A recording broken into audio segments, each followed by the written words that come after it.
pse ndodhi pikërisht kjo pika e vlimit, të themi, me këtë protestë? Është kjo për shkak të sovranitetit? Është kjo për shkak të ekocidit apo ndjeshmërisë mjedisore që kanë zhvilluar qytetarët shqiptar, nëse do ishte kjo natyrisht lajm shumë i mirë.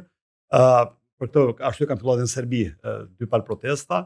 Apo është kjo për shkak të autoritarizmit të shtuar nga ana e atij që kontrollon gjithë pushtetet dhe që ka 4 mandate, apo është kjo si rezultat i bllokimit të hapësirës demokratike jetike në Shqipëri, apo si rezultat i pamundësisë si jetesës, për shkak të kostos së jetesës, e cila ka krijuar një hendek të thellë socioekonomik? Unë do thoja që janë gjitha së bashku. Janë gjitha së bashku dhe për ta konkretizuar, sot para se të hyja në studio, po lexoja fuqinë vlerëse të shqiptarëve, sa Shqipëria shqiptare, pra Shqipëria, ekonomia shqiptare, në cilin vend renditet në Europë dhe koston e blerjeve, pra të ushqimeve. Ne jemi të parafundit në Europë për GDP, jemi para Bosnjës, jemi të parafundit për fuqinë vlerëse, por jemi të pare të kalojmë mesataren europiane me 3% për sa i përket kostos së blerjes së ushqimeve.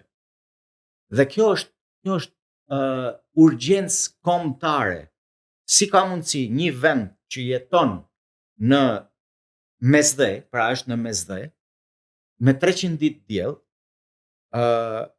të ketë koston e ushqimeve më të lartën se gjithë mesatarja e Europës. Kur flasim për mesatarën e Europës, shkojmë nga Qipro deri tek Suedia. Si e shpjegoni ju, ekspert? Tashti, ne duhet të shikojmë shumë gjëra, sepse është një puzzle shumë i madh, por ajo çfarë është kryesorja është që nga viti 2001 kanë burimet e instatit, pra nuk është as opozita as dikush tjetër, janë instati. Ne shohim që bujqësia dhe blegtoria kanë një rënje të tmerrshme. Pra, cilat janë ushqimet? Këto pra janë bujqësia dhe blegtoria. Ne importojmë produkte bujqësore dhe blegtorale nga fqinjet tanë, nuk duhet përmend emra. Ne ngritëm dhe Akademi Paris para duket pas ka pas sukses. Pra, kjo është e gjitha. Ne bëm në kundërshtim me dëshirën e shqiptarëve për integrimin evropian, pra për ta pas kokën në drejtimin e Brukselit, ne shkuam në drejtimin e kundërt me Open Balkan, i cili ishte një proces, një iniciativë që unë kam kërkuar vazhdimisht edhe nga zyrtar në debate televizive, më jepni një letër. Kushtetuta e Republikës së Shqipërisë parashikon që të gjitha marrëveshjet ndërkombëtare të kalojnë në Parlamentin e Shqipërisë. Pra janë nënshkruar me 2 vendet e tjera të Ballkanit Perëndimor marrëveshje dhe Parlamenti i Shqipërisë nuk ka asnjë rol. Është një shkelje e jashtëzakonshme kushtetuese. Dhe këtu pastaj shtrohet ajo pyetja tjetër që shkojmë përsëri tek pse para 20 ditëve filloi protesta. Shkojmë tek pyetja tjetër, çfarë bëjnë institucionet në këtë vend?